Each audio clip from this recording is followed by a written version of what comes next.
getting into repayment is probably the most challenging aspect of repayment. It's where a lot of things have an opportunity to go wrong and kind of start you on a path that might end up costing you more in the long run or having you spend more time in repayment than you should have to. So this is a really critical period. That is student debt expert and VIN Foundation board member, Dr. Tony Bartels, with Dr. Rebecca Mears. And this is the VIN Foundation's Veterinary Pulse podcast, Special Student Debt Series. I'm Jordan Ben-Shia, Executive Director of the VIN Foundation. Join me as I talk with veterinary colleagues about critical topics and share stories. Stories that connect us as humans, as animals, as a veterinary community. This podcast is made possible by individuals like you who donate to the VIN Foundation. Thank you. Please check the episode notes for bios, links, and information mentioned. Welcome, everyone. We are back here again with our VIN Foundation student debt education team members, Drs. Tony Bartels and Rebecca Mears. And we are here to cover all things student loan. And we have new news, new information, and even some opportunities for some fun prizes, because why not? Welcome, Tony and Becca. Thank you. I mean, it must be time to talk about student loans again, obviously. It's only been, a week, a month? Yeah. I mean, we're talking about it every day. We're just we're only making them listen. I dream about student loans. I don't know what you all are talking about. I do not. So I think they're not dreams. They're more, they're nightmares. Exactly. They're more nightmares lately. As we all know, there have been many changes in the student loan landscape over the last few years. And in today's episode, we're going to be covering three major topics. The first is a new challenge we have for almost new grads. The second is an upcoming webinar. And the third is the latest news and information. Let's not waste any time and let's dive right in. So, Tony, Becca, will you two share about this latest challenge opportunity we have? Sure. Some of you might remember last semester we did what we called a Borrow Better challenge that we ran for students, veterinary students, highlighting specific areas about how to borrow better for your veterinary education and set yourself up for success in repayment. And this semester, that last semester challenge was well participated and really popular. And at the end of it, we did a webinar and gave out some prizes to those folks who participated. So we figured we'd do it again this semester, but focus it more on preparing for repayment. So we're calling it the Debt Prep Repayment Challenge. And it's targeted mostly for those folks that are graduating in 2025. And at the end of this particular challenge, we'll also do a webinar, and that webinar will be our new Grad Playbook webinar. This Debt Repayment Prep Challenge is really for two different audiences, right? So soon to be new grads and not quite new grads. What's the difference between if somebody's, a class of 2027 versus a class of 2025? Do we want them both to participate? Yeah, I mean, they can always learn. We can always learn from each other, right? But as quickly as things have been changing on the student debt front lately, there's a really good chance that the topics we cover in terms of how best to enter repayment for the 2025 graduating class may be a little different in 2026 and 2027. So there are certain aspects and the process for preparing and how to start thinking about repayment that will be similar, but the logistics and specifics will probably be a little bit different. So anybody's welcome to participate, but it's we're going to focus it specifically for those folks that are graduating in 2025, just so we make sure we have the best recommendations possible for this graduating class. I think we can safely say that it is never too soon to start thinking about your student loans, your borrowing habits, and are you setting yourself up for repayment success? So the challenge is especially last fall and hopefully this spring we'll see is a great opportunity to get veterinary students to start thinking about those things. For sure, and I would add that it's funny because I think last year we said something similar, that this is the most complicated start to repayment, and this year we have to say it again. Yeah, we did. Right. At some point we have to stop saying that. Well, it's true. This year, I didn't think it could get more complicated than last year, and it's gotten more complicated. So it's just wildly different, right? And I think we're probably going to see that continue for the next few years at least. So each year will be its own special case. So you could participate again if you're not graduating in 2025. And by participating, you'll be entered to win any of the prizes that we do at the end of the challenge period. But again, we're going to keep it focused mostly on repayment and the specifics for entering repayment for the 2025 graduating class. So how does it work? How do they enter? How do they enter? They will go and grab their federal student aid data file from studentaid.gov and then upload that to the VIN Foundation My Student Loans tool. After reviewing that information, and if they need to add any health profession student loans or loans for disadvantaged students they have to their My Student Loan summary, they could do that at that point. And for those folks who are graduating in 2025, you're close enough where you can send that data over to the VIN Foundation Student Loan Repayment Simulator, start running simulations so you can start to see what repayment's going to look like for you after graduation.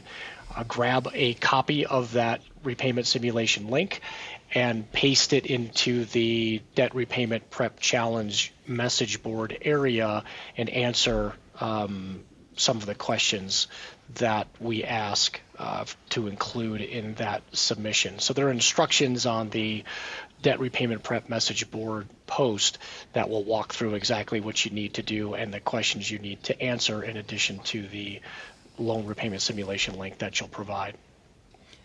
And it seems to me one of the big benefits of spending the time doing this is that, we hear a lot from students and colleagues who are reaching out, really looking for that one-on-one help. And this really provides an opportunity to know, your situation is going to be reviewed, it's going to be looked at, and this is a great opportunity to dive in and start to learn more about your repayment options. Absolutely. And you can also submit your entry anonymously, right? So Becca and I will know who you are, but the rest of the community won't, right? So even if you submit your message board post, your challenge entry, so to speak, anonymously, we'll know who you are and be able to enter you into the prize drawing as well. Now, I know we hope everybody is driven by the want of knowledge and student debt education, but it was not so long ago that I was a vet student myself, and I heard the word prizes a couple of times. So what are these prizes we're talking about? Well, should we really say the one that draws the most attention? Go for it, Jordan. You're a huge fan of. Well, it seems like nothing motivates veterinary students more than DoorDash gift cards. Food as a motivator. Yes, vet students, unsurprisingly, are food motivated. I'm food motivated. So that's one of the prizes. What else do we have? We have a VIN Foundation Rumple blanket, which is very cool, as well as some VIN Foundation Yeti mugs, in addition to the DoorDash cards. Which will keep your beverages warm way longer than necessary. So lots of opportunities for scalding your mouth. And those things are bomb-proof. I mean, literally, you can really beat the crap out of those. So. Okay, so we've got the challenge. That's really exciting. Let's talk about the next thing, which is the webinar.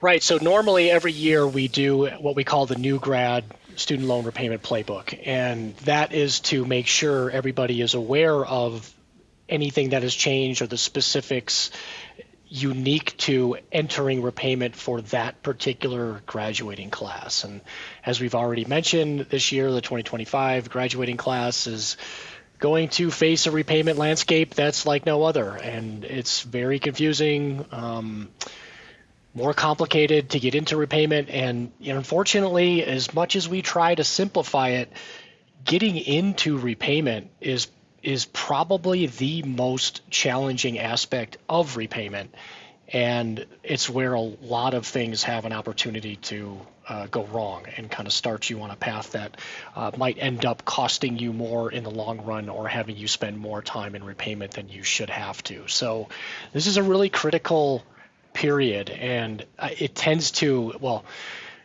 it's just very busy around graduation time, right? I mean, a lot of celebration, a lot of relief, a lot of excitement for what happens next, and your student loans usually get pushed to the back burner, and that contributes to some of the mistakes that we often see as veterinarians enter student loan repayment. So we're going to do our best to try to provide that information that you need to get a good start to repayment, so we can avoid some of those common mistakes that we see. I think it's also worth pointing out that, we talk about common mistakes and things like that, many of which are often preventable. And so that's why this playbook webinar is so helpful, is because this year's graduating students are getting that information that they need about their student loans, focused on new grad veterinarians, about how to enter repayment. Tony and I look at this stuff all day, every day. And so we're, a little bit more familiar with, okay, what's changed in, the consolidation application, if that's what you're looking at, or what's changed with the grace period and how does that go? And so let us kind of help you weed through that. If you have questions, ask. That's what the student debt message boards are for. That's a great time to pop into that webinar and ask your questions. So, just kind of being proactive and all of that. Yeah, I'll also say that I think that there's, some people might be thinking like, cool, I'll just join the webinar. Don't really need to do the challenge. I'm good on food. Don't need a DoorDash gift card. Who are you? Not food motivated. Not food motivated, like my dog. But I think there is huge value in really taking the time and putting in the effort to do the challenge, because it really allows you to, it'll allow you to answer a lot of the questions that you're probably going to be asking during the webinar. And I will just say, our last webinar, we got over 250 questions, and we do our best to get all those answered, but there's a pretty good chance we won't get them all answered. So it's good to do that front end works to make sure that the specific questions that you have are there, such as, should I file a tax return? Yeah, I think I'll be honest too, and I'll say that again, this is one of the most complicated times in student loan repayment that I've ever seen, and I've been doing this for more than 10 years. And the challenge this semester is also to help us make sure that we don't miss any pathway that might be helpful for you to enter repayment in a way that we might not even see yet, right? So in the past, it's been very consistent, where the recommendations were generally the same for most graduating veterinarians, with some maybe different recommendations for less common career pathways. But this year is going to be completely different, right? And I kind of want to see what some of these potential post-graduation plans look like, so we can make sure that we have the best, most comprehensive recommendations for you to get started as possible. So it's going to be tough. I mean, the things that we've been saying for 10 years or more are changing, right? So going back and finding an old recording, or maybe even an old blog post or an old message board post, are some of those things that we said to prior graduating classes are not going to apply this year. So help us out by participating in that challenge, so we make sure we have all of those recommendations teased out by the time we do the new grad playbook, which is May 7th. Is that correct? So it's May 7th at 5 p.m. Pacific, 8 p.m. Eastern, and to your point, Tony, it's sort of like that Jerry Maguire scene with Cuba Gooding Jr. Help us help you.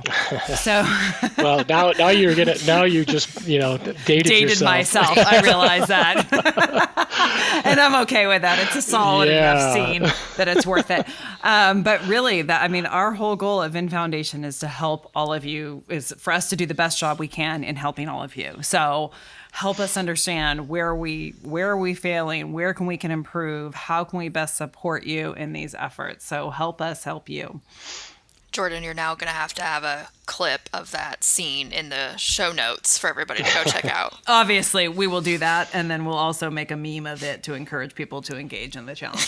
So that'll be a social outreach coming soon, I'm sure. Did you know that movie came out in 1996? Oh gosh. Yeah. So, yeah. I hear some of the students that are graduating this graduating class weren't even born. So yeah. Solid, Jordan. Yeah. Real solid. Now that all the students listening are like, oh gosh, 3 old people. Yeah, exactly. Winning. Still were. I'd still say that movie holds up, and that scene still holds up. I would still encourage you to explore it. Okay, so the webinar is May 7th, 5 p.m. Pacific, 8 p.m. Eastern. We should also say the challenge is live now, right? People can enter that now. Correct. And you should have received an email about that, at least if you're in the 2025 graduating class. And we've got some alerts set up within VIN. So if you're logged into VIN, you'll see alerts about that. And we'll start kind of pushing that out beyond the class of 2025 soon as well. But yep, the notifications are out there. The message board is live. We've got some participants who have completed their entry already. And we're hoping to see more and more participants, for the next few weeks. And this I know will go in the show notes, but also check out vinfoundation.org for information on the challenge and how to enter. Yes, we will have all those links. Thanks, Becca. We will have all those links in the episode notes. Should we move on to number 3, the latest updates? Oh, we can try.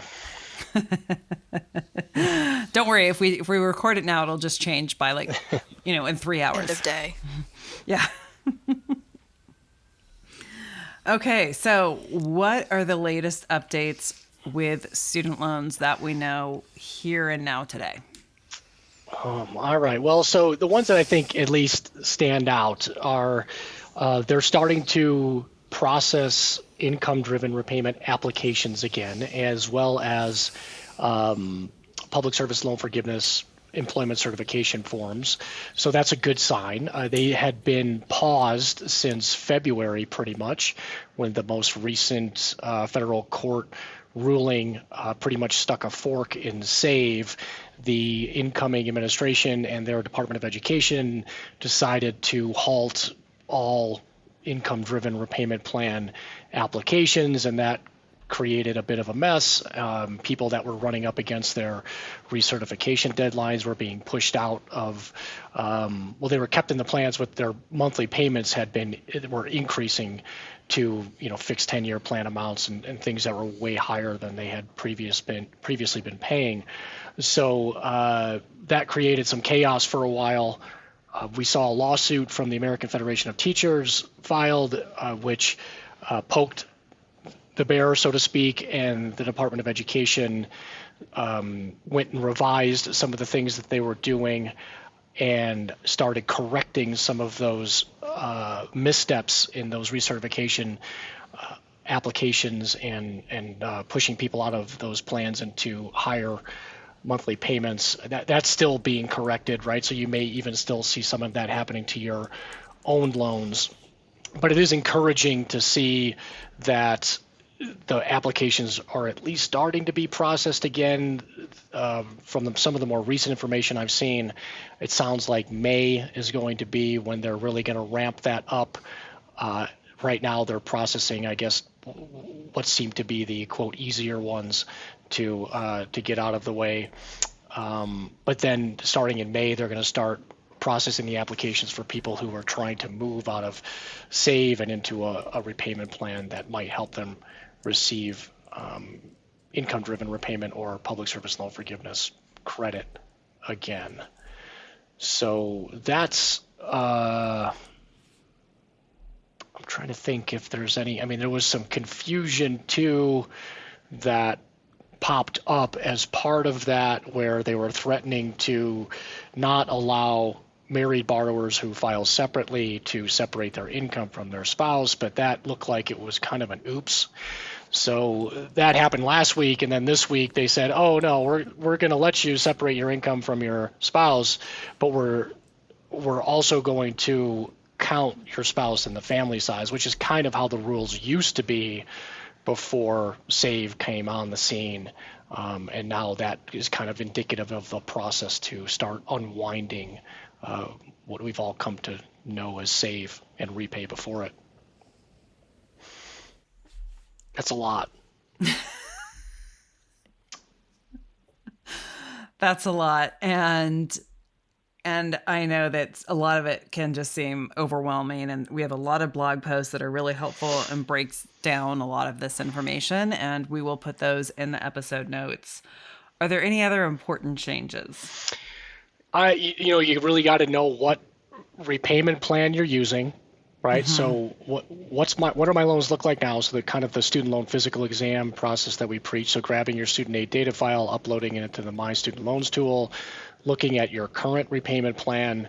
What is your anniversary date if you're using an income-driven plan? A lot of those have been shifted. That was part of the correction that I mentioned in terms of the grand pause on the income-driven repayment applications. One of the corrective measures that they took was, depending on when your previous IDR anniversary date was, they started pushing some of those out into the future.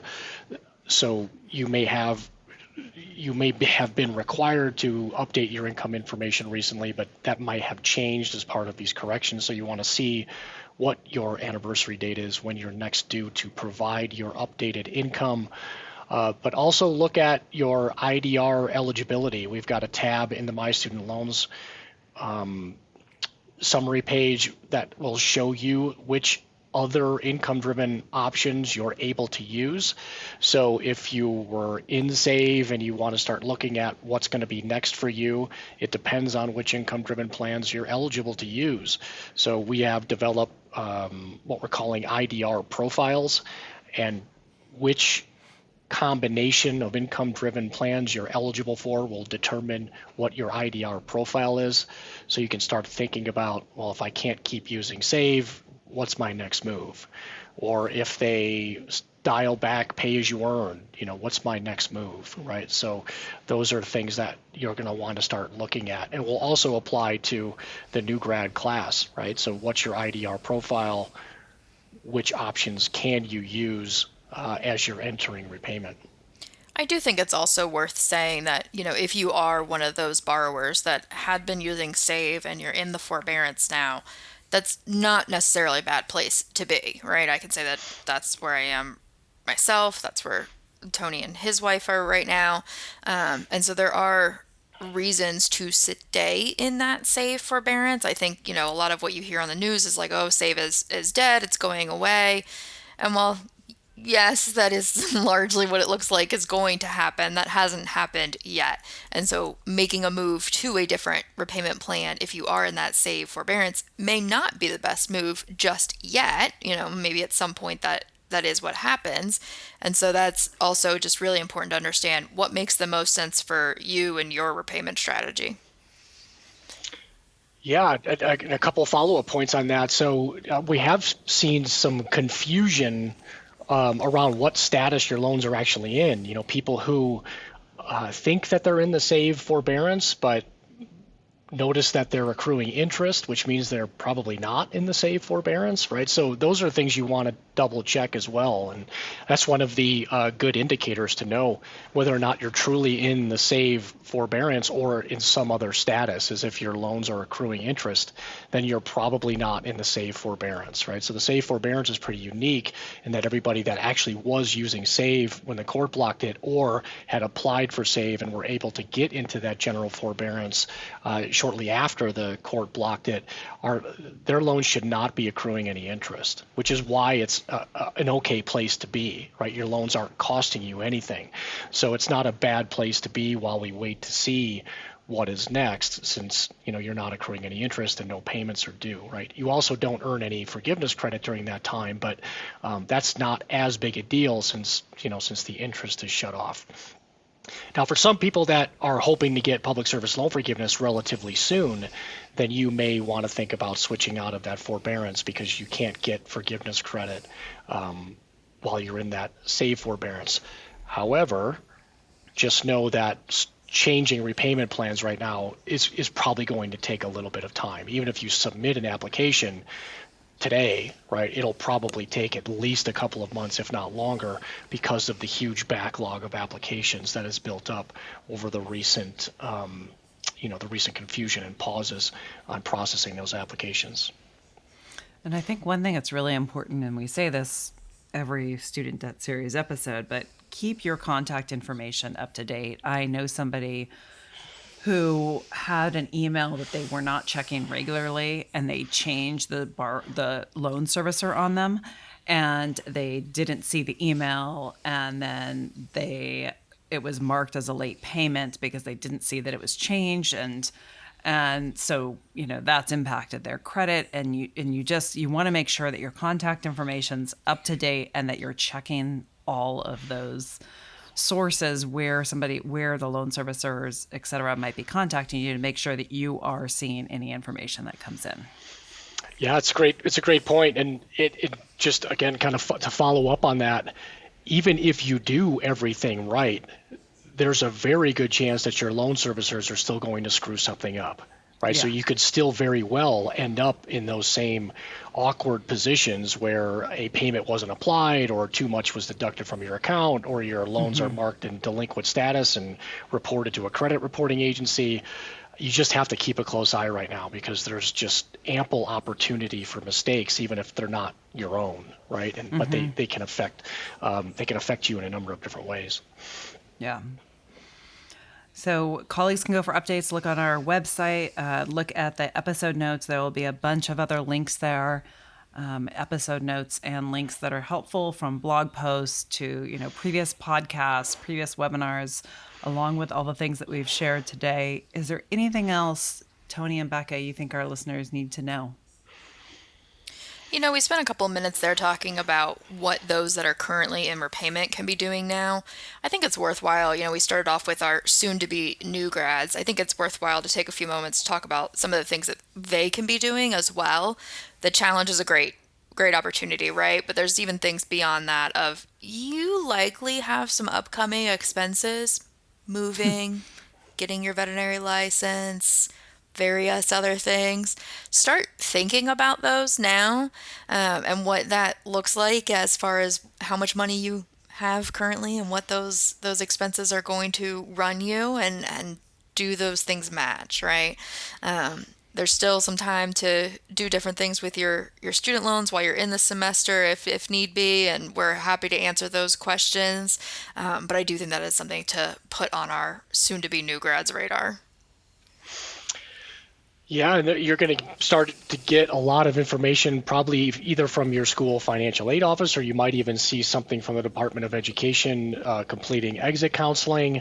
And sometimes that information is not going to be as reliable as we would like it to be, and may differ greatly from the recommendations that we provide during the challenge or during the new grad repayment playbook. So just know that there isn't one way to do all of this, and oftentimes some of the things that I hear from students, particularly the graduating classes, is that they heard some information from their financial aid office or through their exit counseling thing, and I'm just like, oh man, that might Very work common. that might work great for undergrads, but it's probably not very appropriate for graduate school professionals, particularly veterinarians who are entering repayment, right? So just double check what you're hearing. I mean, even the stuff that we tell you, right? You want to double check what we're saying. You want to, try to get as much information as you can. But it's, you're going to be hearing it from a lot of different places, and they're probably going to have some different messaging to them. So bring those questions with you to the playbook webinars or to the message boards, and we'll help to wade through that with you. Okay, as always, thanks both of you for your tireless effort. I know it's exhausting. It is job security, but you guys are probably beyond that now. So thank you both for all of your time and effort and helping colleagues. And remember, help us help you. And we encourage you to join the challenge, register for the webinar. All of that information will be in the episode notes. And we look forward to seeing you all back here, hearing you all back here, being here with all of you soon. Thanks, everyone. Thank you. Thanks, Jordan. Thank you for joining us for this episode of the Veterinary Pulse. Please check the episode notes for additional information referenced in the podcast. If you enjoyed this podcast, please follow, subscribe, and share a review. We welcome feedback and hope you will tune in again. You can find out more about the VIN Foundation through our website, vinfoundation.org, and our social media channels. Thank you for being here. Be well.